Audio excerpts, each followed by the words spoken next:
नमस्कार, मैं ज्योति सिंह आप सभी का पिंकिश फाउंडेशन की तरफ से स्वागत करती हूँ। कैसे हैं आप सभी? आशा है आप सभी बहुत अच्छे से होंगे, कुशल-पूर्वक होंगे। तो दोस्तों, कड़ाके की ठंड का दौर जारी है और सर्दी की सहरन में सब ठिठुर रहे हैं, सिकुड़ रहे हैं, सिमट रहे हैं। लेकिन फिर भी हम आपके लिए लेकर आए हैं पिंक टॉक का नया एपिसोड आपके समय पर, आपके लिए और आपके नए गेस्ट के साथ। तो चलिए हमारी जो गेस्ट हैं वो हमसे जुड़ चुकी हैं। हम उनका स्वागत करते हैं।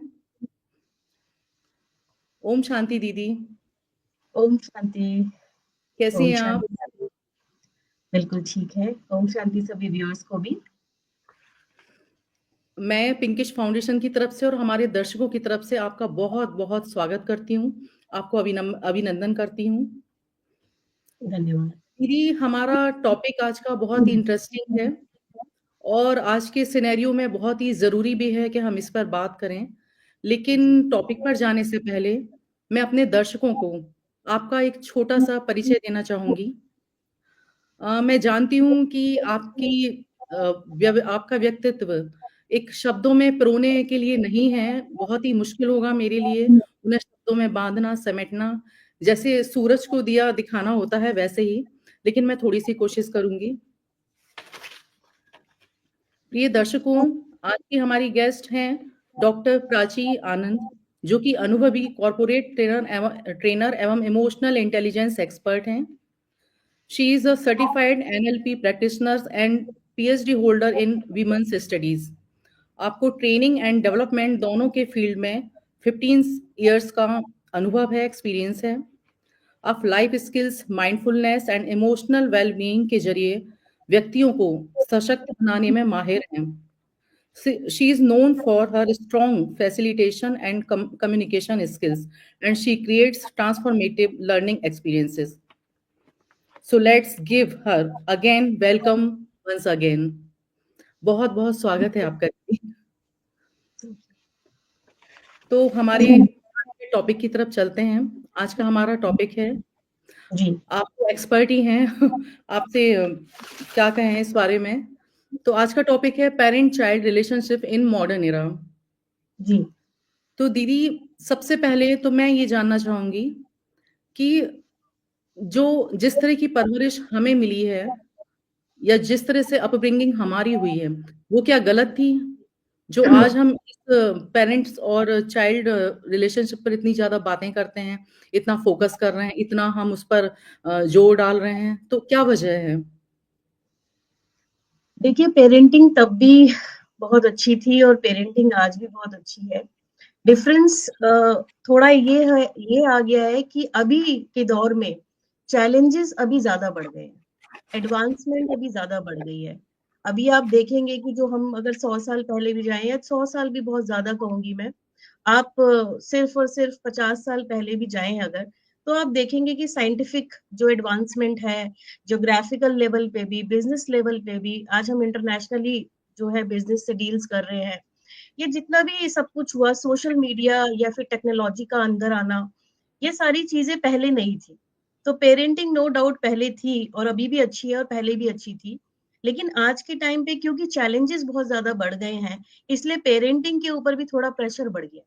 और इसी वजह से पेरेंटिंग के ऊपर प्रेशर बढ़ने की वजह से इस पे हम ज्यादा जोर भी दे रहे हैं कि हम उन चैलेंजेस को भी एंडोर्स करें, उनको अपनाएं और अकॉर्डिंगली अपनी पेरेंटिंग में कुछ जो भी चेंजेस लाने हैं, जैसे दुनिया में भी चेंजेस आ रहे हैं, हम अडॉप्ट कर रहे हैं।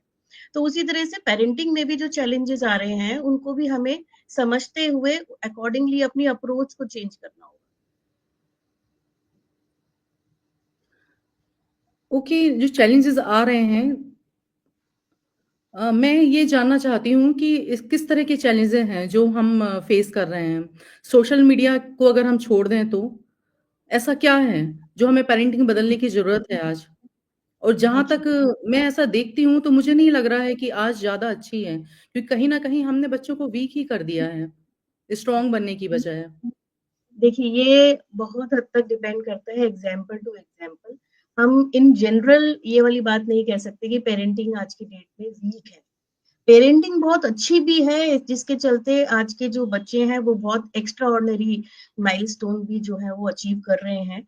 ऐसी बात बिल्कुल भी नहीं, मैं इस बात से बिल्कुल एग्री नहीं करूंगी कि आजकल की पेरेंटिंग सही नहीं है। लेकिन हमें ये समझना है कि पहले की पेरेंटिंग और अभी की पेरेंटिंग में क्या डिफरेंस है। अगर आप पेरेंटिंग की भी बात करते हैं तो अगर आप थ्योरेटिकल बात करें तो 4 तरीके की पेरेंटिंग होती है। तो पहले की पेरेंटिंग में क्या था कि जो अप्रोच थी वो अथॉरिटेरियन थी, इन द सेंस कि आप बच्चों के आगे रूल्स जो है वो ले डाउन करते थे कि ये रूल्स हैं, आपको अडॉप्ट करने हैं। ये एक तरीके से डिमांडिंग अप्रोच थी और बच्चे बहुत ओबीडिएंटली उसको फॉलो भी करते थे। नर्चरिंग और केयरिंग के मामले में ठीक है थे, लेकिन इतनी ज्यादा क्योंकि सोशल चैलेंजेस नहीं थे, इमोशनल चैलेंजेस नहीं थे, जिसके चलते पेरेंट्स के सामने ज्यादा चैलेंज नहीं थे और वो इजीली कैरी फॉरवर्ड हो जाती थी चीजें। लेकिन आज की डेट में क्या हो रहा है, अगर हम सेम पैटर्न अडॉप्ट करते हैं अथॉरिटेरियन ही, कि हाँ ठीक है हम लोग को एज ए पेरेंट मतलब it is suppose to be कि चाइल्ड को हमारी बात ओबे ही करनी है ना, उनको ओबीडेंट होना ही चाहिए। ये एक पेरेंट की एक सिंपल अप्रोच होती है कि इफ आई एम ए जी, parent then my child is suppose to be obedient, उसको ओबे करना ही चाहिए। ये approach in parenting is total wrong these days. अभी जो हमारी और जो स्टाइल है पेरेंटिंग के, जिसके अंदर हमारा अथॉरिटेटिव स्टाइल आता है, जो कि बहुत ही अप्रोप्रिएट है, उसके अंदर क्या है, आपको रेस्पॉन्सिव भी होना है। That means you have to nurture, you have to be empathetic, you have to understand what are the things that are going on in the world, क्या चेंजेस आ रहे हैं जो बच्चों को फेस करने पड़ रहे हैं।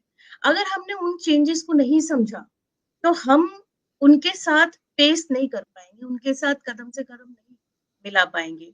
तो एट द सेम टाइम आप डिमांडिंग रहिए, नो डाउट कि आपको डिमांडिंग भी होना चाहिए, बिकॉज आपको एक रूल्स एंड रेगुलेशंस घर के अंदर जो बाउंड्रीज है वो सेट करनी है।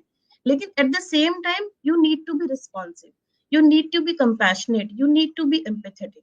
जैसे शायद कभी हम समझते थे कि हमारे मम्मी पापा हमें समझते, है ना, यही जनरेशन गैप हो जाता है। जब हम अपनी पीछे की पीढ़ी को देखते हैं तो हम सोचते हैं वो हमें नहीं समझते थे, और ऐसे ही हमारे बच्चे भी हमारे लिए ये अप्रोच रख रहे हैं कि शायद वो हमें नहीं समझ रहे हैं। हमें नहीं तो समझ रहे हैं। शायद जी, जो हमने देखा या जो हमने समझा, बेशक हमारे साथ ना हुआ, हमारे किसी फ्रेंड में या हमारे किसी और के साथ हुआ हो, तो हमें समझ सकते हैं कि ये जनरेशन गैप कुछ नहीं है, सिर्फ एक अंडरस्टैंडिंग का खेल है जरा। कि अगर जैसे जैसे एडवांसमेंट होती है सोसाइटी में, उस चेंजेस में, उस एडवांसमेंट में पहले सबसे पहले हमें ये समझना है कि हमें भी अपनी अप्रोच को चेंज करना है। We have to accept those changes. अगर हम नहीं करेंगे, टेक्नोलॉजी को एक्सेप्ट नहीं करेंगे, एडवांसमेंट को एक्सेप्ट नहीं करेंगे, सी एक्सेप्टेंस इज द की।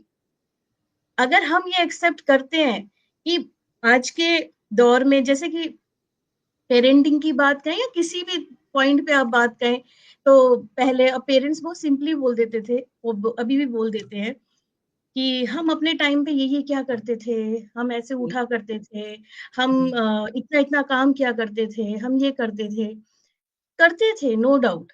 लेकिन आज के चैलेंजेस को आप देखें कि पेरेंट्स भी नहीं कर पा रहे हैं वो काम जो पहले करते थे। As a parent, if I see myself, I'm not involved into household chores that much जैसे मेरे मदर या फिर मेरे ग्रैंड मदर रहा करते थे। तो मेरी अप्रोच भी चेंज हुई क्योंकि मैं भी बहुत सारी चीजों में इन्वॉल्व हूँ एज ए पेरेंट। तो मैं बच्चे से कैसे वो एक्सपेक्टेशन रख सकती हूँ कि जैसे मैं एज ए चाइल्ड किया करती थी, एज ए चाइल्ड तुम भी वैसे ही करो। सो यहाँ पे थोड़ी सी एक्सेप्टेंस की, यहाँ पे थोड़ी सी एम्पैथी की बहुत जरूरत है कि हमें अपनी अप्रोच को यहाँ चेंज करना है एज ए दीदी, जितना मैं समझी हूँ, पेरेंट। हम एक्सेप्टेंस कर लें, मीन्स आज जैसे बच्चों की हैबिट्स हॉबीज चेंजेस हो गए हैं। आज वो सारा रात जागते हैं, रात में ही खाते हैं, दिन में सोते हैं। नो डाउट कि काफी सक्सेसफुल भी हैं, बहुत अच्छा स्कोर भी करते हैं। लेकिन अगर एक्सेप्टेंस की बात है, तो क्या उनकी इस तरह की लाइफ स्टाइल को हमें एक्सेप्ट कर लेना चाहिए? अच्छा चलिए ठीक है, आप ये कहते हैं कि ये जो लाइफस्टाइल है ये टोटली गलत है ना, नहीं, हाँ, ये हम हमें मान। तो गलत लगती ही है। हेल्थ वाइज देखें तो हमें तो गलत हम्म, लगती है। ठीक है। मेरा क्वेश्चन उन पेरेंट्स से है, क्या उनकी लाइफस्टाइल पूरी तरह से हेल्दी है आज की डेट में, क्या वो एज पर स्टैंडर्ड्स है, पहला क्वेश्चन ये है। दूसरी बात मेरा यहाँ पर ये कहने का है कि अगर हम बीके फिलॉसफी की बात करें, ब्रह्मा कुमारीज की बात करें, तो जो हमारा हैबिट फॉर्मेशन है या हमारे संस्कार फॉर्मेशन है, उसके लिए कोई एक रीजन रिस्पॉन्सिबल नहीं होता।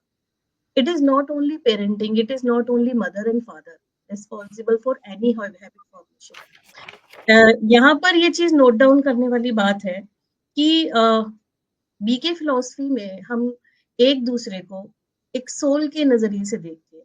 That means this is the body that you are seeing, this is not my real identity, I am the soul who is driving this body. And मैं जितने भी सभी को देखूंगी, मैं यही देखूंगी कि वो भी एक सोल है और वो पीछे से अपनी एक यात्रा करते हुए आ रहे हैं। और सोल होने के नाते सभी परमात्मा की संतान है। तो संस्कार फॉर्मेशन या हैबिट फॉर्मेशन में जो फर्स्ट थिंग है वो ये है कि हर आत्मा के अंदर परमात्मा के गुण हैं। दूसरी जो एक कंडीशन होती है वो ये होती है कि जो आत्मा पीछे से जर्नी करके आई है, यानी पास बर्थ से आई है, उस जर्नी में उसके क्या संस्कार थे, क्या उसकी अंडरस्टैंडिंग थी, क्या उसके इंप्रेशंस थे, वो साथ लेकर आई है ना। तो कई बार ऐसा होता भी है कि पेरेंट्स कहेंगे अरे ये तो हमारा बच्चा, मतलब बिल्कुल ऑपोजिट आप देखेंगे, पेरेंट्स बहुत शांत होंगे तो बच्चा बहुत गुस्से वाला हो सकता है, या फिर उल्टा भी हो सकता है, क्योंकि वो ये संस्कार पीछे से भी कैरी करके आए हैं। तीसरे नंबर पे जो हम संस्कार फॉर्मेशन की बात कर रहे हैं वो ये है कि जिस घर में वो पैदा होते हैं, स्टार्ट फ्रॉम गर्भ संस्कार। गर्भ में आते ही जो जिस घर में वो आते हैं तो बायोलॉजिकली उनके अंदर जो संस्कार आते हैं वो इम्बाइब हो जाते हैं बच्चे के अंदर। तो यहाँ पे पेरेंट्स का रोल है। लेकिन जो चौथा संस्कार है वो बहुत ही क्रूशियल और बहुत ही इंपॉर्टेंट है, वो है पीयर प्रेशर। पीयर से जो हमारा पीयर यानी PEER, पीयर यानी कि जो हम अपने सराउंडिंग से वहां से मॉडल, अपने दोस्तों से मॉडल करते हैं, या फिर हमें बहुत ध्यान देना होगा इस बात का कि बच्चे कौन से सीरियल देख रहे हैं, बच्चे कौन सा जो है कार्टून शो देख रहे हैं, क्या उनकी लर्निंग है उससे। क्योंकि आप देखेंगे कि बच्चों के अंदर ये बड़ा इनहेरिटेड होता है कि बच्चों को ना जो भी आप, खासतौर की जो अर्ली एज होती है बच्चों की, उस एज में आप उन्हें जो सिखाना चाहें आप सिखा सकते हैं। लेकिन उस एज को हम शायद थोड़ा सा नेग्लेक्ट कर देते हैं ये सोचकर कि अभी बच्चा छोटा है, बड़ा होगा तो अपने आप सीख जाएगा। लेकिन जी, वही टाइम होता है जब हमें बहुत ज्यादा केयरफुल होने की जरूरत है बच्चों के साथ, और उनके संस्कार फॉर्मेशन में वो काम आते हैं।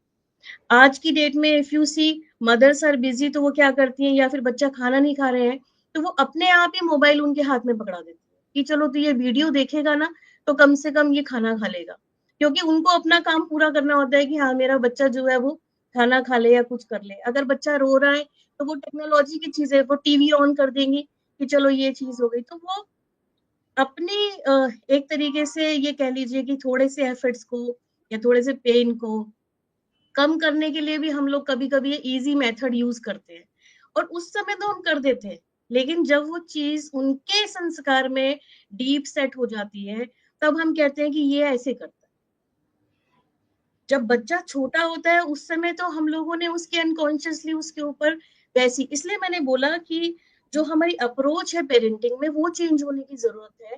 कि हमें अथॉरिटेटिव, यानी कि हम बेशक हम जो है रूल्स ले डाउन करें उनके सामने, but at the same time we need to be बहुत कंपैशनेट होने की जरूरत है, हमें बहुत एम्पैथेटिक होने की जरूरत है, हमें बहुत समझने की जरूरत है कि बच्चे की ओवरऑल इमोशनल नीड्स क्या है, बच्चे की ओवरऑल सोशल नीड्स क्या है। अगर बच्चे को अब आप देखिए पहले के कल्चर और अब के कल्चर में ये एक बहुत ही बड़ा चैलेंज है कि बच्चे पहले जॉइंट फैमिली में रहा करते थे।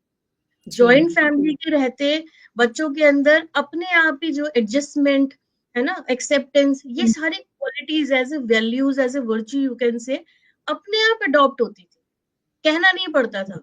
अगर बच्चे लड़ भी रहे हैं तो लड़के अपने आप मिल भी जाएंगे। तो एक इंटरपर्सनल रिलेशनशिप उनका बहुत स्ट्रांग रहता था, रेपो बिल्डिंग जो है उनकी बहुत स्ट्रांग रहती थी। आज के बच्चे जॉइंट फैमिली तो है लेकिन जॉइंट फैमिली में भी आज की डेट में एक दो बच्चे इस तरह से, जो पहले तो सिबलिंग्स में ही बच्चे बहुत होते थे, फिर जॉइंट फैमिली भी और होती थी, और आज की डेट में यहाँ पे सिंगल चाइल्ड का आप चैलेंज समझिए कि सिंगल चाइल्ड का इमोशनल और सोशल क्वोशंट कितना वीक होगा जब उसके पास कुछ भी नहीं है कि वो अपनी बात किसी से शेयर कर सके या कुछ कर सके।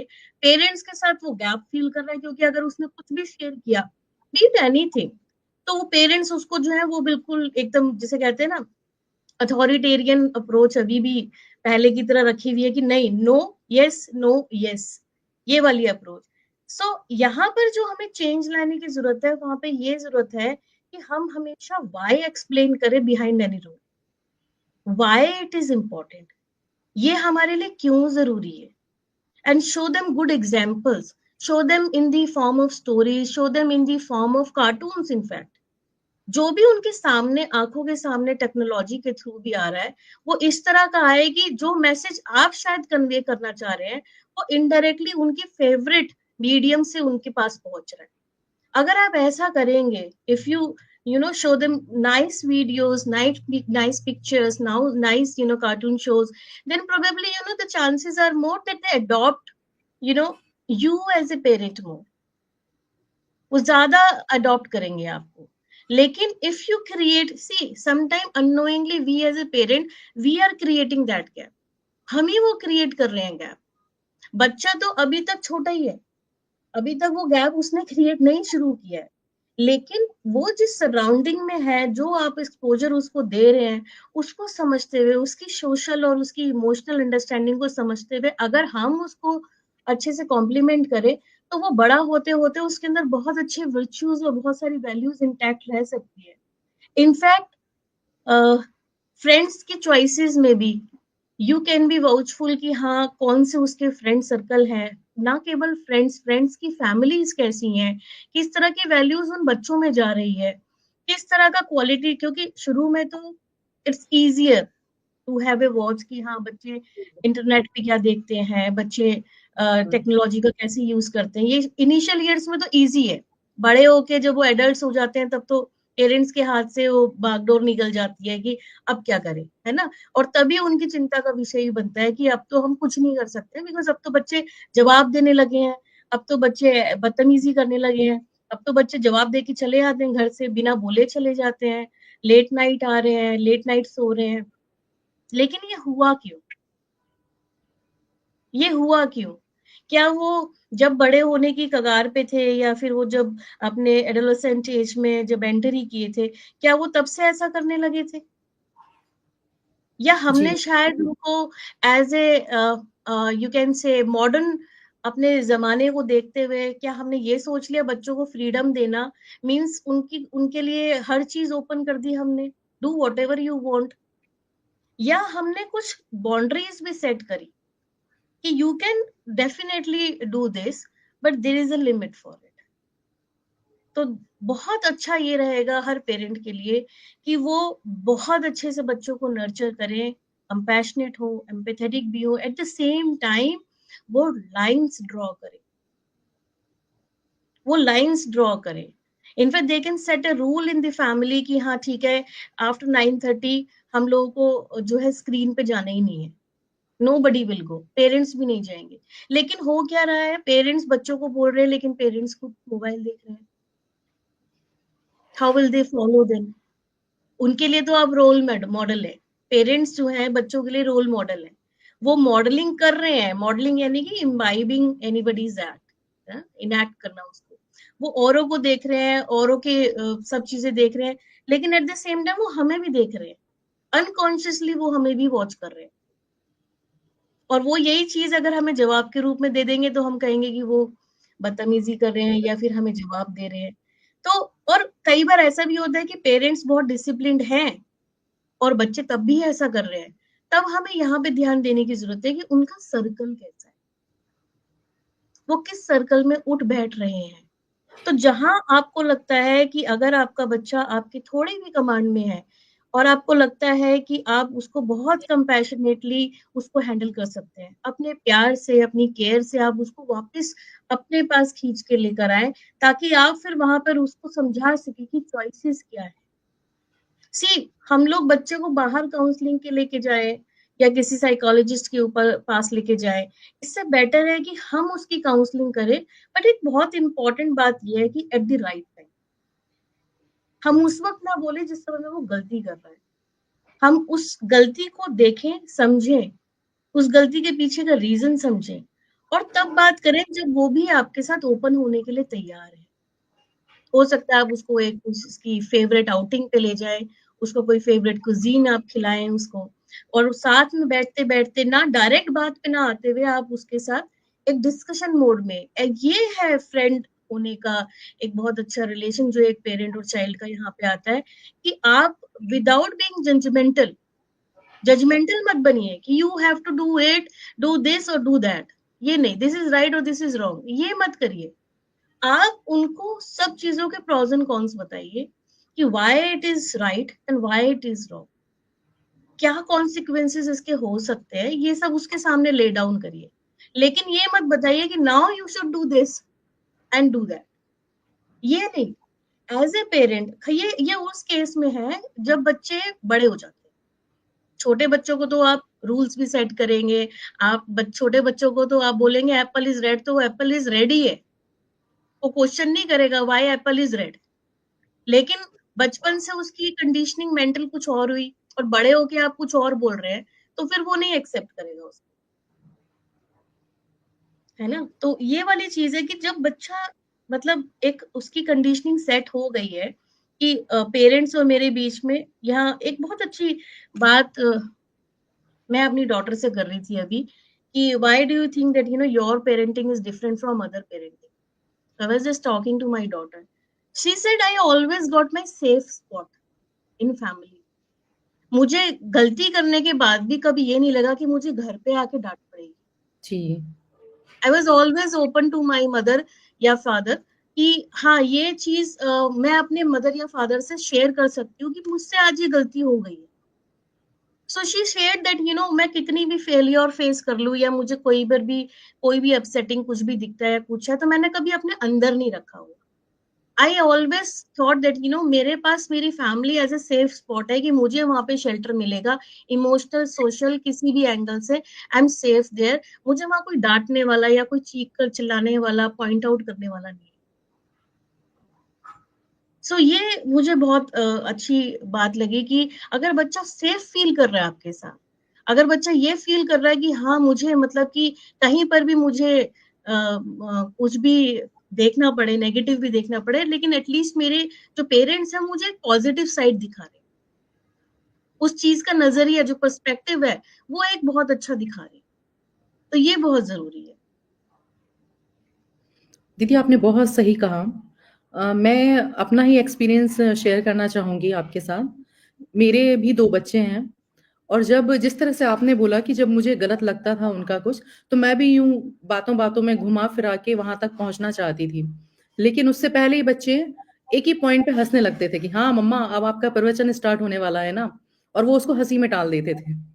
तो बच्चे इतने स्मार्ट हैं कि उन्हें पता चल जाता है कि अब मम्मा किस तरह का लेक्चर हमें देंगी, अब हमें वो क्या बताना चाह रही हैं। उन्हें पता है कि हाँ, थोड़ा-थोड़ा सा ये ठीक नहीं है, ऐसा है, थोड़ा गलत है, अब मम्मा बोलेंगी तो वो बोल रही हैं सही है।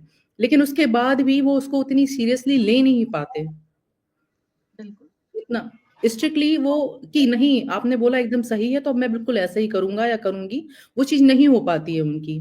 और दूसरा और एक और क्वेश्चन मेरे आया माइंड में कि हम जैसे कि आपने बताया छोटे बच्चों को तो हम कर लेते हैं हैंडल, लेकिन जब वो जैसे 9th 10th में आते हैं, 13-14 इयर्स वाले जो बच्चे होते हैं, टीनेजर होते हैं, उनका तो सराउंडिंग ही उनके फ्रेंड्स वैसे ही हैं। तो जब हम कैसे उनको वॉश आउट हम स्कूल में जाके नहीं कर सकते कि कैसे बच्चों के साथ हो, हम अपने कॉलोनी में कर सकते हैं, लेकिन सारे ही बच्चे वैसे हैं, तो हम उस कंडीशन में क्या करेंगे? क्योंकि हम ना बच्चों को सोशल होने से रोक सकते हैं, ना ही उनको हम घर बिठा सकते हैं। और आप जब रहोगे, अपना स्कूल में टाइम निकालोगे, फिर शाम को आके आप अपना प्लेग्राउंड पे टाइम निकालोगे, तो ज़ाहिर-सी बात है कि पेरेंट्स से ज़्यादा बच्चे तो बाहर अपने फ्रेंड्स के साथ टाइम स्पेंड कर रहे हैं, तो असर तो उनका आएगा ही। Here I have a question for you कि what do you mean by सारे ही बच्चे ऐसे हैं। जितने हम देखते हैं सब वही चीख-चिल्ला रहे होते हैं, उनका बोलने का ढंग वैसा हो चुका होता है। मतलब कॉलेज में बच्चे पहुंचते हैं तो सारे ही बच्चे रात भर पढ़ रहे होते हैं, दिन में सो रहे होते हैं। इसलिए मैंने ये मेंशन किया कि सारे ही बच्चे एक से हैं, कुछ भी उनमें से अलग नहीं दिखते, और जो एक दो अलग होते भी हैं वो भी धीरे धीरे करके वैसे ही मिक्स हो जाते हैं।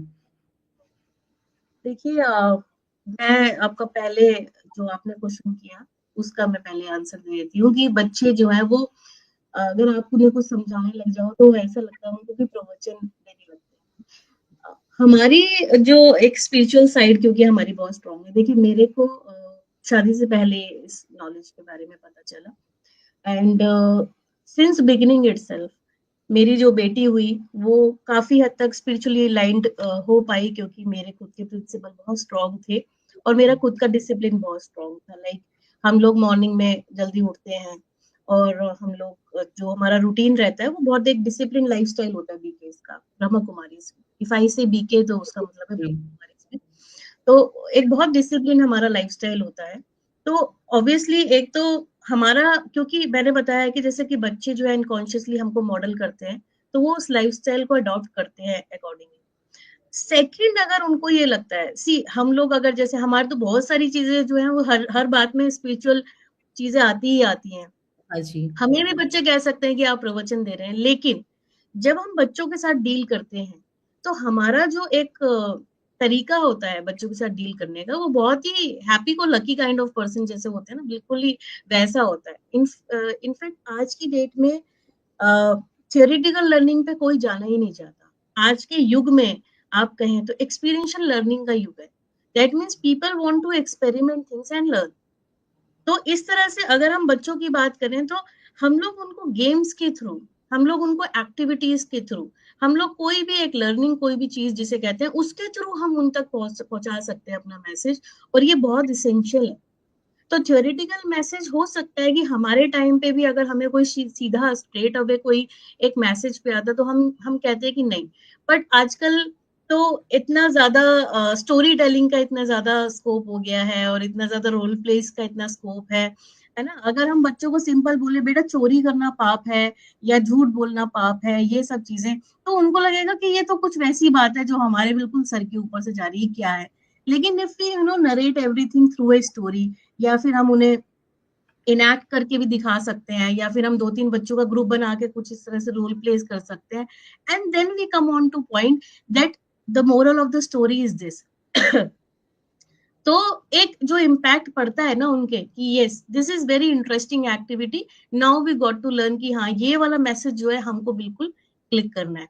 सो every time you want to जैसे कहते हैं ना कि एक वो मैसेज को दोबारा से उनको याद दिलाना चाह रहे हैं तो आप उसको स्टोरी से रिलेट करेंगे, आप उस एक्ट से रिलेट करेंगे। हमने खेला था ना उस दिन, हमने किया था ना उस दिन, अच्छा उसने स्टोरी में कैसे किया था, now you tell me. like this we need to adopt this way of parenting कि हमको थोड़ा प्ले वे मोड में, थोड़ा एक्टिविटी मोड में, थोड़ा सा इस तरह से हम लोगों को बच्चों को गाइड करना है सो दैट उनको अपने लेवल की बात लगे। अभी हम वही वाली बात है कि हम एज ए पेरेंट अपने बच्चों को हमारी जो अप्रोच है वो इतनी गैप हम लोग खुद ही क्रिएट करते हैं कि बच्चा मीन्स हमारी बात मानने के लिए ही पैदा हुआ है। अगर उसने हमारी बात नहीं मानी तो वो रूड है, तो वो मतलब हम लोग उसको पता नहीं क्या क्या चीजों का लेबल लगा देते हैं। लेकिन ये एक चीज हमें इस चीज को अप्रिशिएट भी करना है। हो सकता है मेरे my child is more rational, हो सकता है कि उसकी रीजनिंग बहुत अच्छी है, हो सकता है वो हर चीज में लॉजिक ढूंढना चाहता है। तो ये चीज है कि अब जैसे अगर अगर फॉर एग्जाम्पल हम उसके सामने क्या एग्जाम्पल शो कर रहे हैं और दूसरा जो बच्चा जो सीखता है वो सीखता है कि how we are behaving with others.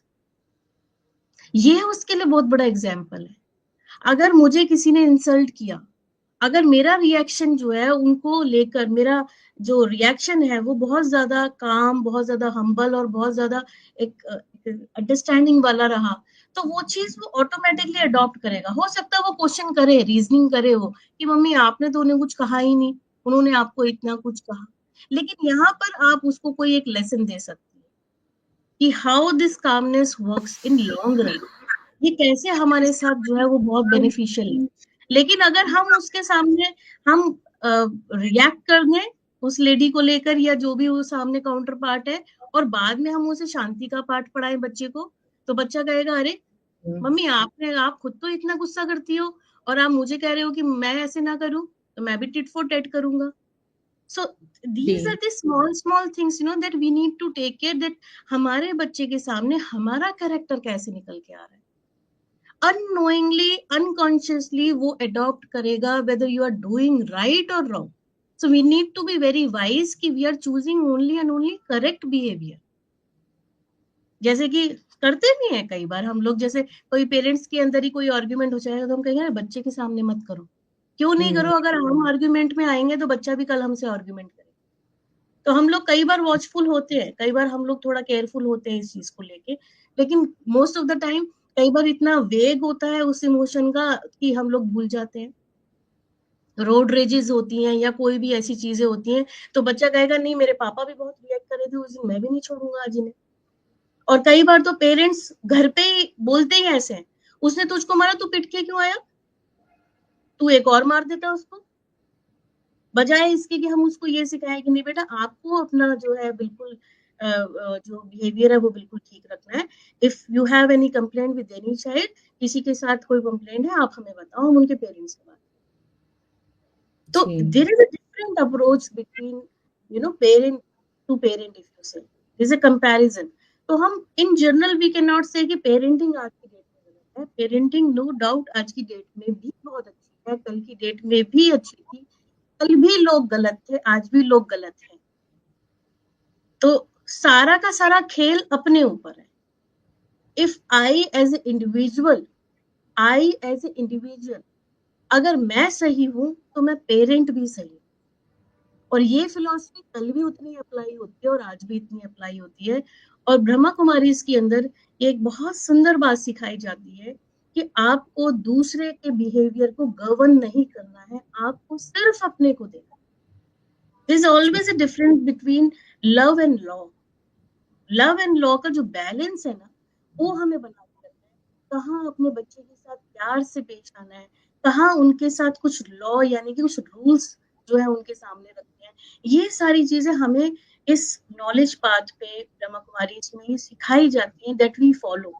कि हम लोग पूरा अगर हम बोले 100% लवफुल, कि हम ये कहें कि नहीं नहीं whatever you do we don't have any problem, हम तो आपको पूरी फ्रीडम देंगे, और कोई रूल्स नहीं सेट करते हैं तो भी बच्चा बिगड़ेगा।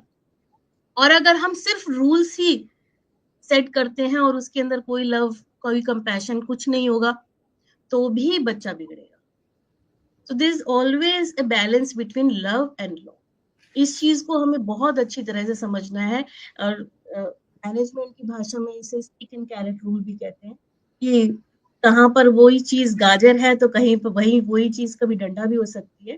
That means reward and punishment. जब बच्चा अच्छा कर रहा है तो आप उसे रिवॉर्ड भी करें, है ना। ऐसा नहीं कई बार हम करते हैं जब वो गलती करता है तो उसे पनिश कर देते हैं, लेकिन जब वो अच्छा कर रहा है तो उसको रिवॉर्ड नहीं करते। तो ये भी जी करें। और अगर वो गलती कर रहा है तो उसको punish punish punish in the sense कि ऐसी कोई एज ए पेरेंट हमको उनको हैवी पनिशमेंट नहीं देंगे, लेकिन उनको रियलाइजेशन के लेवल पे लेकर आए हम कि हाँ this is something that you have done wrong. ये चीज आज जो आपने करी ये, क्योंकि अगर हम छोटे में कंट्रोल कर लेंगे कोई भी चीज तो हम बड़े लेवल तक उसको पहुंचने ही नहीं देंगे। फॉर एग्जाम्पल आज अगर हम बॉयज की अपब्रिंगिंग की बात करें तो आज इतने ज्यादा रेप केसेस बढ़ रहे हैं या तो अगर हम बचपन से उनको फीमेल या वुमेन जो जेंडर है उनके साथ जो है कैसे उनके साथ रिस्पेक्टफुली पेश आना चाहिए, कैसे उनको हमेशा जो है फर्स्ट प्रेफरेंस देनी चाहिए, या ये हम चीजें सिखाएं अपने घर में, तो आज शायद ये नौबत ही ना आए कि जो हमारे देश में जो इतनी ज्यादा ये प्रॉब्लम बढ़ चुकी है। ये सारा का सारा खेल जितना भी है वो सारा संस्कारों का है। तो हमने 4 संस्कारों की बात करी तो उसमें जो 5th संस्कार है वो विल पावर का होता है कि आज भी अगर चाहे कितनी भी कंडीशन घर के अंदर या बच्चों के साथ आपकी इक्वेशन जितनी भी डिस्टर्ब बेशक हुई हो, लेकिन अगर अभी भी अगर हम लोग स्ट्रॉन्ग स्टैंड लें इसके लिए तो हम अपनी विल पावर के साथ इस सिचुएशन को टर्न कर सकते हैं, हम इसको बहुत पॉजिटिव बना सकते हैं। इसको मोस्ट ब्यूटीफुल जो ये ऑलरेडी है ये रिलेशनशिप मदर चाइल्ड का, बहुत सुंदर रिलेशनशिप सकते हैं।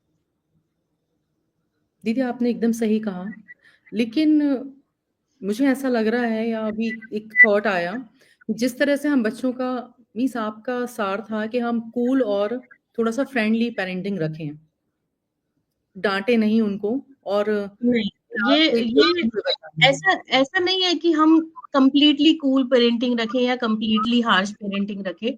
माय से इज दैट कि there should be a balance between both, है ना? डांटने का तो जमाना कल भी नहीं होना चाहिए था, डांटने का जमाना आज भी नहीं होना चाहिए, क्योंकि डांट कर कोई समझता ही नहीं है। आप खुद सोचें कि मुझे कोई डांट दे किसी बात पे, तो वो चाहे अच्छी बात पे डांट रहे हैं, लेकिन हो सकता है कि मैं एकदम से मतलब मुझे लगे कि अरे ये पोलाइटली भी तो बोल सकते थे ना।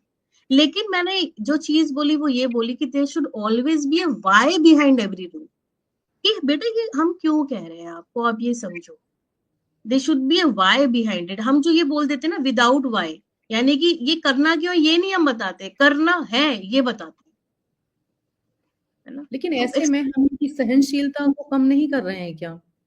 हमने घर में तो उनको सपोर्टिव माहौल दे दिया, ठीक हम्म है, उनको मिल गया, हमने उनका समझा दिया, उन्होंने अपना हम्म शेयर भी कर लिया। लेकिन जब वो हम्म बाहर निकलेंगे, जॉब के लिए जाएँगे, जब उनकी लाइफ़ स्टार्ट होगी, तो उनको हम्म, सब कुछ अपने जैसा ही तो नहीं मिलेगा ना, जो उन्हें घर में हमने दिया। बिल्कुल। उस टाइम पे वो उस चीज़ को कैसे हैंडल करेंगे? वो तो सहन ही नहीं कर पाएँगे, जो कि आज हो रहा है। बच्चे ज़रा-सी बात पे ही सुसाइड कर लेते हैं और बहुत बड़ी घातक कदम उठा लेते हैं। बहुत कुछ हम्म, जिन बच्चों को हमने सिखाया ही नहीं कि अगर आप अपने हक के लिए लड़ें या कभी ऐसी सिचुएशन आ जाए कि आपको जवाब देना पड़े, लड़ना पड़े, वो बच्चे बाहर जाके एकदम ही दब्बू हो जाते हैं, वो दब जाते हैं उनकी पर्सनैलिटी। वो या तो घुट-घुट के अंदर ही अंदर अ, एकदम चुप हो जाएँगे या फिर वो वही सुसाइड जैसा कुछ कर लेंगे। तो कहीं न कहीं हमने उनकी सहनशीलता को कम नहीं कर दिया, उनको कमज़ोर नहीं बना दिया, स्ट्रॉन्ग बनाने की बजाय। ये तो आपने दोनों एग्जाम्पल लिए ना कि या तो वो मतलब एक्सट्रीम में जो एक्सट्रीम स्टेप्स हैं, या तो वो मतलब जरूरत से ज्यादा बदतमीज या फिर रूड हो सकते हैं, या फिर वो इतने दब्बू हो सकते हैं कि वो सुसाइड कर ले। ये उन कंडीशन में होता है जब बच्चे के साथ पेरेंटिंग जो है, यानी कि पेरेंट्स या तो ओवर पैम्पर्ड करते हैं, ओवर पैम्पर्ड करते हैं यानी कि उनकी हर गलत बात को भी वो कहते हैं इट्स ओके, चलता है, कोई बात नहीं, हो जाएगा, इतना तुमने किया कोई प्रॉब्लम नहीं है। यहाँ पर बच्चे में जो है, जो अपना जो सेल्फ कॉन्फिडेंस है, वो सुपीरियरिटी कॉम्प्लेक्स में बदल जाता है। और सेम चीज अगर आप उसको हर चीज में दबाएंगे कि तुमसे नहीं होगा, तुम रहने दो, तुम ये तुम मत करो, तुमसे तो हो ही नहीं सकता, ये सारी सारी चीजें उनको डाउन की तरफ लेकर आती हैं। तो यही मैंने आपको इसी बात के ऊपर कहा कि there should be a balance between both. Stick and carrot rule यही है कि जहां पर आप वो जो एक वो गेम नहीं है जिसमें हम रस्सी के ऊपर चलते हैं, तो उसमें बैलेंस बहुत जरूरी है। तो अगर आप यहाँ पे बैलेंस आउट करते तब भी गिरेंगे, यहाँ से बैलेंस आउट करते हैं तब भी गिरेंगे। तो आपको बहुत एक परफेक्ट बैलेंस बना के चलना है। और आपने देखना है कि बच्चा जो है अपने राइट सेल्फ एस्टीम पे आए, और वो सेल्फ एस्टीम तब आएगा और दुनिया में किसी भी चैलेंज को फेस करने के लिए उसको बहुत जरूरी है कि वो सबसे पहले अपने प्रति सेल्फ अवेयरनेस रखे। सेल्फ अवेयरनेस दैट कि वो ये समझे कि यस, कि मैं इस दुनिया में अगर आया हूं तो मैं एक पर्पस से आया हूं, और मुझे उस पर्पस को फुलफिल करना है। Purpose is not to earn money only, purpose is to earn respect, purpose is to you know to live holistically, एक कॉम्प्रिहेंसिव, एक पूरा का पूरा एक जो मेरा लाइफ है वो इमोशनल, सोशल, फिजियोलॉजिकल, हर स्पिरिचुअल, हर एस्पेक्ट में मेरा जो है वो जो हेल्थ है मेरी वो अच्छी हो। तो हेल्थ की अगर हम बात करें तो वो आप हम एज ए पेरेंट हम यही चाहेंगे ना कि हमारे बच्चे की भी ओवरऑल हेल्थ हो। और दूसरी बात, अगर वो हमारी बात समझेगा, मैं हम उसकी बात समझेंगे, हमारा इंटरपर्सनल स्ट्रांग होगा, हमारा कम्युनिकेशन स्ट्रांग होगा, तो जब वो औरों से भी कम्युनिकेट करेगा तो उसका पर्पस क्या होगा कि मेरा कम्युनिकेशन जो है औरों से भी इस तरह से हो कि रिजल्ट जो है वो बहुत अच्छा निकल कर आए, उसका आउटकम अच्छा हो। मैं किसी बात से एग्री नहीं करती तो मेरे लिए जरूरी नहीं है चीखना चिल्लाना, जरूरी नहीं है कि मैं चीख रही हूँ या चिल्ला के बात कर रही हूँ तो मेरा पॉइंट ठीक है। तो इसीलिए बोलते भी है कि दम आवाज में नहीं, दम बात में होना चाहिए। अगर जी। आपकी बात सही है तो आपकी बात को कौन नहीं सुनेगा, लेकिन अगर आपकी बात में कोई दम नहीं, कोई वो नहीं है, जोर नहीं है, लेकिन आप अपनी आवाज को तेज करे जा रहे हैं, तो आपकी कौन सुनेगा? तो यहीं पर जो बैलेंस मैं मेंटेन कर रही हूँ वही बैलेंस मेरा बच्चा भी मेंटेन करे। आप अपने हक के लिए बात करें, आप अपने हक के लिए लड़ें, लेकिन उस लड़ाई के लिए जरूरी नहीं है कि हम हमेशा जो है अपनी आवाज को तेज करें या अपना जो हमारा ओवरऑल पर्सोना है उसको हम डिस्टर्ब करें। हम कामली भी हर चीज हैंडल कर सकते हैं। इनफैक्ट अपने बहुत अच्छे पीस ऑफ माइंड के साथ हम बहुत अच्छे डिसीजंस ले सकते हैं। एक और अच्छी बात जो मैं यहाँ पे ऐड करना चाहूंगी वो ये है कि अब जो आपने बोली ना कि बच्चों को हम दब्बू बना दें, अगर कहीं ऐसा ना हो वो बन जाए इस तरह से। एक बहुत अच्छी बात जो मैं हमेशा अप्लाई करती हूँ, and I have taught many people this way, कि you include your kids into decision making. जो भी रूल्स आप बना रहे हैं फैमिली में, आप अपने बच्चों के साथ बैठकर बनाएं। Why we are making this rule, let them understand कि ये रूल हम बना भी क्यों रहे हैं, वाई इट इज बेनिफिशियल। और आप उनको बोलो कि अच्छा ठीक है, there are choices, now you have to decide which rule you want to bring in home. तो आप जब उनको डिसीजन मेकिंग की पावर देंगे ना, तब उनको एक लगेगा कि yes we are also big enough. अब बड़े मतलब हमें भी मेच्योर हो गए हम लोग, मतलब बच्चे नहीं है, हमारे पेरेंट्स हम पे ट्रस्ट करते हैं। जहाँ ट्रस्ट होता है, जहाँ पे प्यार होता है, जहाँ पे ये अंडरस्टैंडिंग होती है, वहां पे सब काम हो जाते हैं, सब काम हो जाते हैं वहां पे। लेकिन इट जस्ट दैट आपको अपने बच्चे को ऊपर ये दिखाना होगा कि yes we trust you, we trust you that you will take the right decision. हम आप पे ट्रस्ट करते हैं। And it can be applied for anything. आप ईटिंग हैबिट्स की बात करें, आप स्लीपिंग पैटर्न की बात करें, आप किस पे, आप उनके ऊपर छोड़ो। What ever you decide will all follow. आप जो डिसाइड करोगे वी विल ऑल फॉलो। आप एक बार करके देखो ये, and whatever they choose definitely they choose absolutely right. जी जरूर। लेकिन यहाँ पेरेंट्स के लिए चैलेंज हो जाएगा कि पेरेंट्स कहेंगे अरे बाप रे, अब तो इन्होंने बोला, अब तो हमें। क्योंकि देखिए हर बार बच्चों को हम ये कह दें, मुझे जहां तक लगता है क्रक्स जो पूरी स्टोरी का वो ये है, parenting starts with parent, parent first. क्योंकि हमारे लाइफ में वो बच्चा आया है, हम ऑलरेडी बहुत दुनिया देख चुके होते हैं जब तक बच्चा हमारी लाइफ में आता है, हमें ऑलरेडी अपनी सराउंडिंग्स का पता होता है। लेकिन शायद वो एज ऐसी होती है जिस समय हम पेरेंट बनते हैं, हम भी सोशली बहुत इन्फ्लुएंस्ड होते हैं। कई बार बच्चे जो है, कई बार पेरेंट्स स्कूल्स इसलिए चूज कर रहे हैं क्योंकि मेरे फ्रेंड ने इस स्कूल में डाला। कई बार हम टेक्नोलॉजी इसलिए यूज कर रहे हैं क्योंकि मेरे फ्रेंड ने ऐसा किया, अरे मेरी फ्रेंड ने अपने बच्चे को आईफोन दिलाया, मैं भी दिलाऊंगी।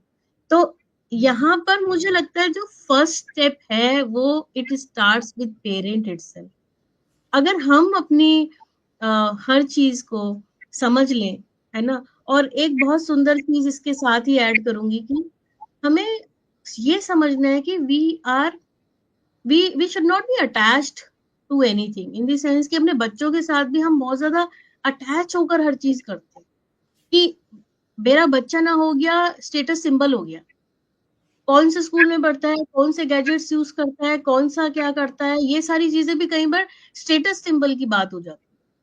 तो ये भी एक तरीके से अटैचमेंट ही है। वी नीड टू थिंक एक हमें एक एज ए इंडिविजुअल मुझे खुद को भी देखना है, एज ए इंडिविजुअल मुझे बच्चे को भी देखना है। मैं एक यात्रा पर हूँ, वो भी एक यात्रा पर है, मुझे उसे कैसे सपोर्ट करना है मुझे वो देखना है, ना कि मुझे उसको सिर्फ और सिर्फ अपनी ही चीजों के साथ जोड़ के चलाना है कि नहीं तुम वही करो जो मैं कहती हूँ। नहीं, तुम्हारे दौर में क्या जरूरी है तुम उसको करो, I will support you till the time you are 18। उसके बाद भी हम सपोर्ट करते रहेंगे as and when demands come, जैसे आप बताओगे हम वैसे करेंगे। लेकिन आपके पास 16 17 18 तक आपके पास बहुत अच्छा टाइम होता है जब आप उसकी नर्चरिंग कर सके, आप उसको सपोर्ट कर सके। इसलिए ना उसको आगे उसको फैसिलिटी दे या कुछ दे या कुछ भी जो भी आप कर रहे हैं, ये कहकर कि हमने तुम्हें इतना किया, हमने तुम्हारे लिए इतना किया, अब तुम्हारी बात, अभी तक हमने तुमको कैरी किया, अब तुम हमको कैरी करो। No, this should not be the pattern. दो इंडिविजुअल है, एक इंडिविजुअल ऐड हुआ, आपने उसको सपोर्ट किया एज ए पेरेंट, बिकॉज आप एम्पावर्ड है ऑलरेडी, आपके पास समझ है, बूझ है, सब कुछ है, आपके पास फैसिलिटीज हैं। आप उसको कैसे नर्चर करने में लगाते हैं वो आपने किया, लेकिन आप उसको अपनी यात्रा पे छोड़ दें और सपोर्ट करते रहें। तो ये एक सही तरीका है पेरेंटिंग का। और म्यूचुअल केयरिंग शेयरिंग तो पेरेंट्स और बच्चे में ये तो कुछ बायोलॉजिकल स्पिरिचुअली कनेक्ट ही है, तो वो तो हमेशा रहेगा ही रहेगा, इसके लिए हमें डिमांड करने की जरूरत ही नहीं। जी दीदी। दीदी, हमारे एक दर्शक आपसे क्वेश्चन कर रहे हैं, शायद आप उसका जवाब भी दे चुके हैं, लेकिन फिर भी मेरा फर्ज है कि मैं वो क्वेश्चन लेके आऊं आपके सामने। How can we protect our child from outer world? ठीक है, बचाना क्यों है, आउटर वर्ल्ड से बचाना क्यों है, मतलब क्या कहना चाहते हैं कि जो एडवर्सिटीज है बाहर के एनवायरनमेंट में उससे बचाना है हमें, नेगेटिविटी जो है उस तरह से बचाना है हमें? ठीक है, तो इसके लिए जैसे कि हमने अभी भी एक आंसर दिया था कि हमें अपने आप अपने ऊपर काम करना है, स्वयं ही स्वयं को सुधारना है। ये एक स्लोगन अगर हम अपनी लाइफ में रख ले कि मैं ही खुद को सुधार सकती हूँ। और देखिए बहुत जरूरी है कि मैं अपने आप को, अपने वैल्यूज, अपनी फैमिली वैल्यूज, अपने जो हमारी जो इनेट वैल्यूज है उससे प्रोटेक्ट करूं। दूसरा, हम अगर जैसे कि हम लोग बीके फिलॉसफी में मानते हैं कि परमात्मा है ना, आज की डेट में तो ये भी थोड़ा हो गया है कि बच्चे जो है वो थोड़ा सा ये हो गया है कि नहीं, उनके पास इस चीज के लिए टाइम ही नहीं है कि वो कभी भगवान को किसी भी रीति से याद भी करें। ये चीज अगर हम ऐड करते हैं अपने लाइफस्टाइल के अंदर कि हम अपनी लाइफ में अपने पूरे 24 घंटे की दिनचर्या में 5 मिनट ही सही, 10 मिनट ही सही, आधा घंटा, जितना भी टाइम उनको परमिसेबल हो, उस हिसाब से अगर हम मेडिटेट करें, परमात्मा की शक्तियों को अपने अंदर जो है वो एब्जॉर्ब करें, अपने चारों एक ऑरा बनाए, क्रिएट करें, तो हम जहां पर भी जाएंगे वो शिक्षाएं साथ जाएंगी, वो सुरक्षा साथ जाएगी, और हम बहुत अच्छे से अपने आप को सेफ गार्ड भी कर सकते हैं। बाकी तो यही है कि गॉड, जो हमें, जो परमात्मा हमें सिखाते हैं, हम ऑलमाइटी शिव को वर्शिप करते हैं, तो अगर जैसे वो भी हमें सिखाते हैं जो भी, क्योंकि ब्रह्मा कुमारीज में हम रोज जो है गॉडली वर्जन सुनते हैं, जिसके अंदर पूरी की पूरी एक तरीके से कह लीजिए कि हमारा जीवन कैसा होना चाहिए, हमारा दिन कैसा होना चाहिए, किन वैल्यूज के साथ होना चाहिए, वो सब कुछ उसमें आता है। तो हमारा जो नियम है वो यही है कि सुबह मेडिटेट करते हैं, बैठकर सिटिंग मेडिटेशन होता है, फिर उसके बाद हम लोग अपनी कर्मयोगी स्टेज में रहते हैं। दैट मीन्स कि हम बात करते हुए, चलते फिरते भी हम लोग एक प्रोटेक्शन को फील करते हैं अपने चारों ओर। और फिर मुरली को हम लोग पढ़ते हैं, we call it Murli, 4 page का जो वर्जन होता है उसको मुरली कहते हैं। वो हम पढ़ते हैं, और उसके जो पॉइंट है, ये जो मैंने बोला स्वयं को, स्वयं ही स्वयं को सुधारना, ये भी आज ही की मुरली का पॉइंट है, ये भी आज ही की। तो ये कुछ कुछ देखिए, साइंटिफिकली इफ यू से कि माइंड को हमेशा ना रिमाइंडर्स चाहिए होते हैं, वी ऑलवेज नीड रिमाइंडर्स, कि एक अच्छी बात भी भूल सकती है अगर वो कभी रिमाइंडर के तौर पे नहीं आई, लेकिन अगर वो रिमाइंडर के तौर पे आ रही, तो मुरली क्या काम करती है, वो रिमाइंडर का काम करती है कि अच्छा अभी भूल गए थे ना, नाउ यू रिमाइंड, मतलब आई रिमाइंड यू कि ऐसे करना है। So it come as a reminder कि हाँ आज मुझे इस चीज पे स्पेशल अटेंशन रखनी है, तो मैं अपने आप ही, कि कोई बदले ना बदले, मुझे बदल के रखना है, मुझे किसी को नहीं बदलना, मुझे खुद को बदलना है। कोई कैसा भी ठीक है, मुझे किसी दिन मुरली में आ जाएगा कि आज कोई कितना भी गुस्सा करे लेकिन आपने शांत रहना है, तो कुछ ऐसी चीज आ जाएगी। तो मुझे पता है कि हाँ ठीक है, आज हो सकता है कि लोग ऐसे मिले, लेकिन मुझे शांत रहना, क्योंकि see, we are always given a freedom. हमें परमात्मा ने एक चीज के साथ भेजा है, अक्रॉस ऑल सोल, जितने भी सोल्स हैं दुनिया में, सबको एक चीज के साथ भेजा है, and that is freedom of choice. वो एक चीज हम सबके पास है कि हमारे पास अपनी फ्रीडम है। अब फ्रीडम ऑफ चॉइस को हमने कई बार उस चीज को गलत ले लिया है।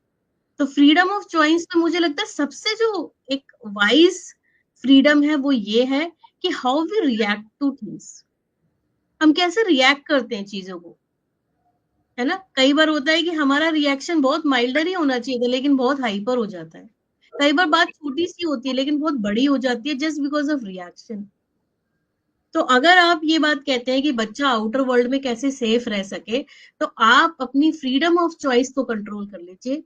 हर बच्चे को या हर इंडिविजुअल को जो भी बाहर जाता है या घर में भी रहता है, हर एक को हमेशा 2 चॉइसेस मिलेंगी। You are always given 2 choices, how to react, this way और दैट। और वो अगर हमें अंडरस्टैंडिंग आ जाती है तो हम अपने आप को प्रोटेक्ट कर सकते हैं। अदरवाइज कोई और जादू मंत्र नहीं है किसी भी चीज का कि हम कोई ऐसा कुछ कवच पहन ले जिससे हम बाहर सेफ गार्ड कर सके। It's just your energy that saves. आपकी खुद की एनर्जी आप कैसे क्रिएट करते हैं थ्रू योर थॉट्स, वो ही आपको सेफ गार्ड करेगी।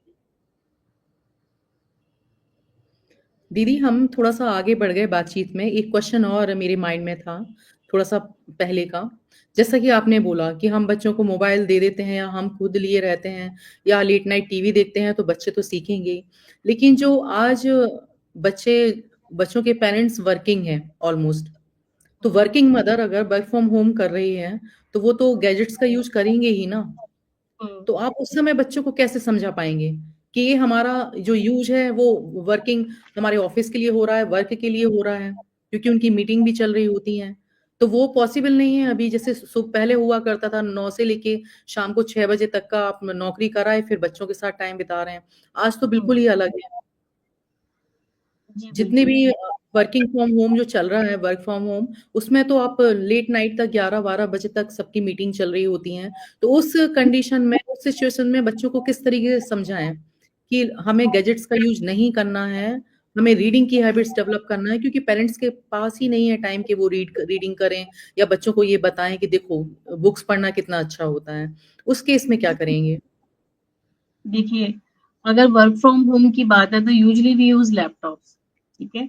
उसमें जो फोन्स का यूज है वो इतना नहीं होता है जितना हमारा लैपटॉप्स का काम होता है। लैपटॉप्स के अंदर जो भी आता है वो आप अपने बच्चों को दिखा सकते हैं कि किस तरह का काम आप कर रहे हैं। इनफैक्ट अगर उनको लैपटॉप भी यूज करना है तो आप उसके अंदर भी जो है ई बुक्स वगैरह डाउनलोड करके रख सकते हैं। आप उनको उसके थ्रू जो है वो कर सकते हैं कि जैसे मैं भी कुछ जो है वर्ड पे काम कर रही हूँ, एक्सेल पे काम कर रही हूँ, same you can also read a book. Okay, no problem. अगर आपको लगता है कि वो उसको इंटरेस्टिंग लगेगा तो इट्स ओके, बट अगर आप ये सोचें कि नहीं, अगर मैं भी लैपटॉप यूज करूँ उसको भी दूसरे लैपटॉप पे मैं जो है वो कोई गेम्स या फिर कुछ इस तरह से चीजें जो कि स्टिमुलेशन का काम करती है, आप समझिए इस चीज को कि ये चीजें स्टिमुलेशन का काम करती है, क्योंकि गेम आफ्टर गेम चलता है। एक लेवल हम्म। खत्म होता है, दूसरा शुरू होता है, दूसरा लेवल शुरू होता है, तीसरा लेवल शुरू होता है, it comes as addiction to अस।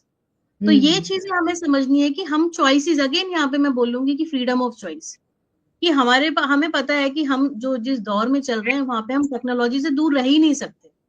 लेकिन हमें ये देखना है कि हम टेक्नोलॉजी को किस तरह से यूज कर रहे हैं। आप उसे किंडल जो ई रीडर है वो आप उसको बाय करके दे सकते हैं, आप लैपटॉप के अंदर ही ई बुक्स डाउनलोड करके दे सकते हैं, या फिर एनीथिंग दैट इज इंटेलिजेंट, जो भी उसकी बुद्धि के लिए या फिर उसके इंटेलेक्चुअल उसके जो भी मीन्स है उसके लिए बेनिफिशियल है, आप उसके लिए वो कर सकते हैं instead of giving a phone directly, क्योंकि फोन के अंदर तो इजी एक्सेस है हर चीज का। तो आप उनको पर्पस मैंने बताया ना, जैसे भी जो भी आप रूल्स या फिर जो कर रहे हैं आप डायरेक्टली, हम लोग उनको मना नहीं कर सकते, ओवर रूल नहीं कर सकते कि नहीं नहीं you can not do it, but I am doing it because you know I have to do it. तो हम उनको अगर ऐसे ओवर रूल करेंगे किसी भी चीज से तो वो लोग फिर वहां पे एडमिट हो जाएंगे कि मम्मी आप भी तो कर रहे हो, now you are saying no to मी।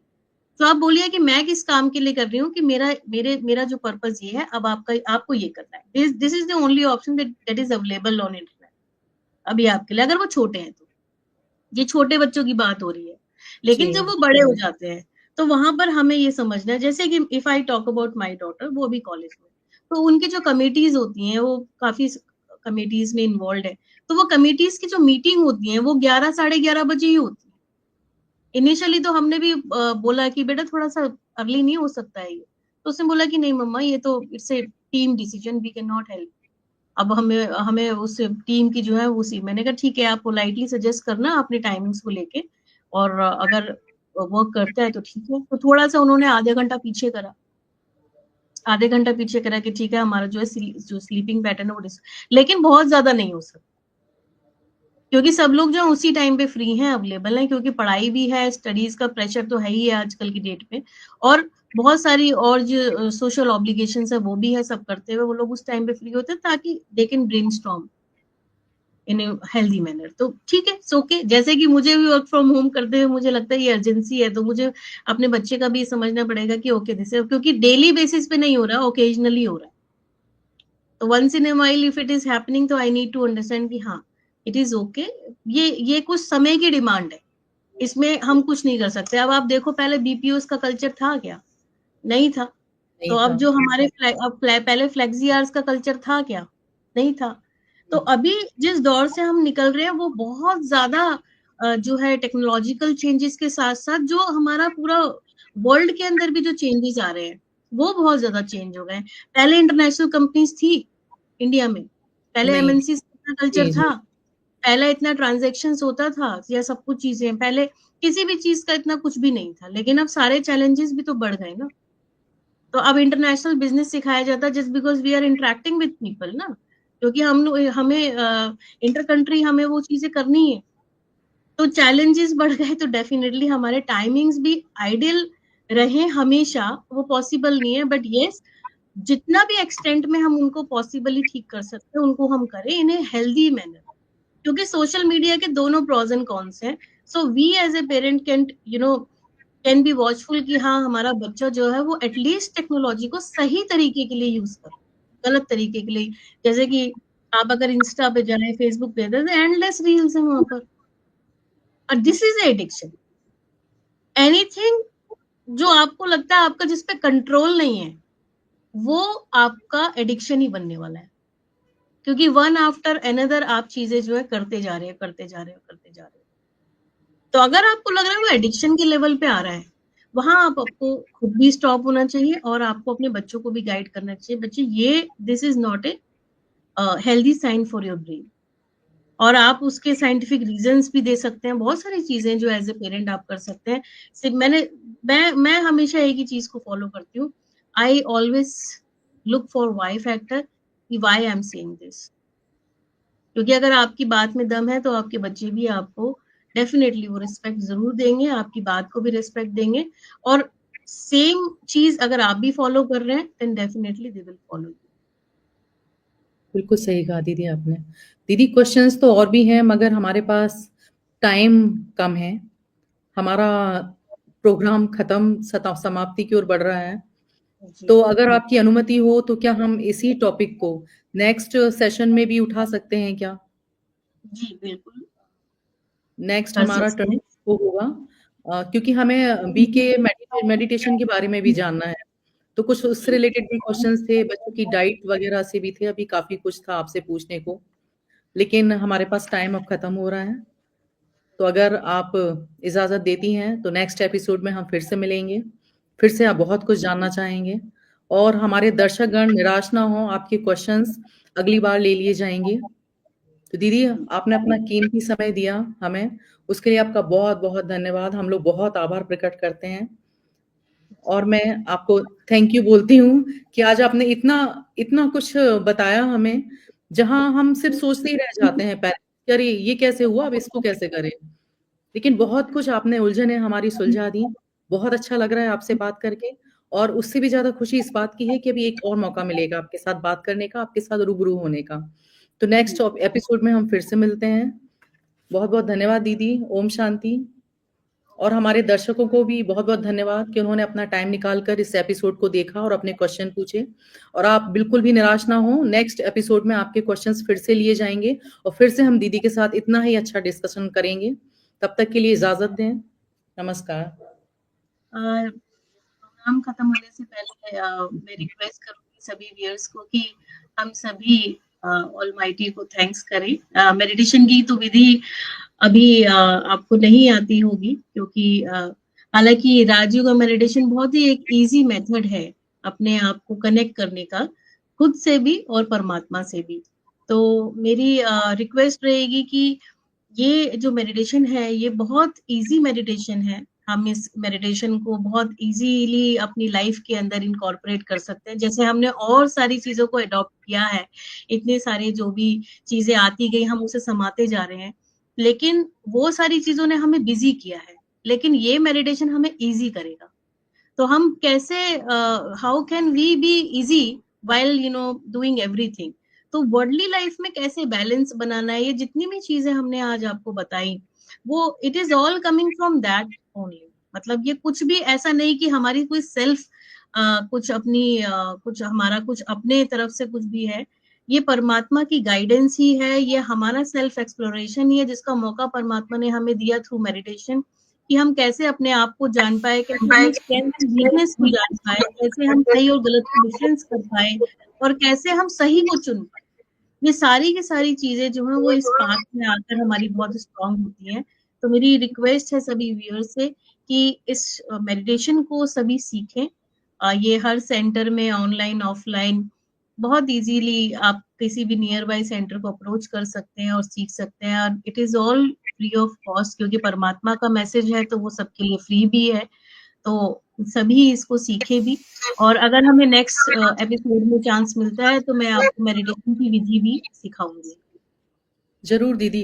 दीदी चांस भी मिलेगा और हमको मेडिटेशन थोड़ा सा करना भी है। आज थोड़ा जी सा जी। समय का अभाव है, थोड़ा सा कमी हो गई है, लेकिन अगली नेक्स्ट बार चांस। जब हम अगली बार सेशन शुरू करेंगे तो करेंगे भी मेडिटेशन से स्टार्ट और एंड भी मेडिटेशन से। बिल्कुल बिल्कुल। तो मेडिटेशन आज भी सोचा था कि मेडिटेशन तो करना ही है। अगर पिंक टॉक में बीके दीदी आई हैं तो वो तो हमें करना ही है, लेकिन आज थोड़ा समय के अभाव की वजह से वो रह गया।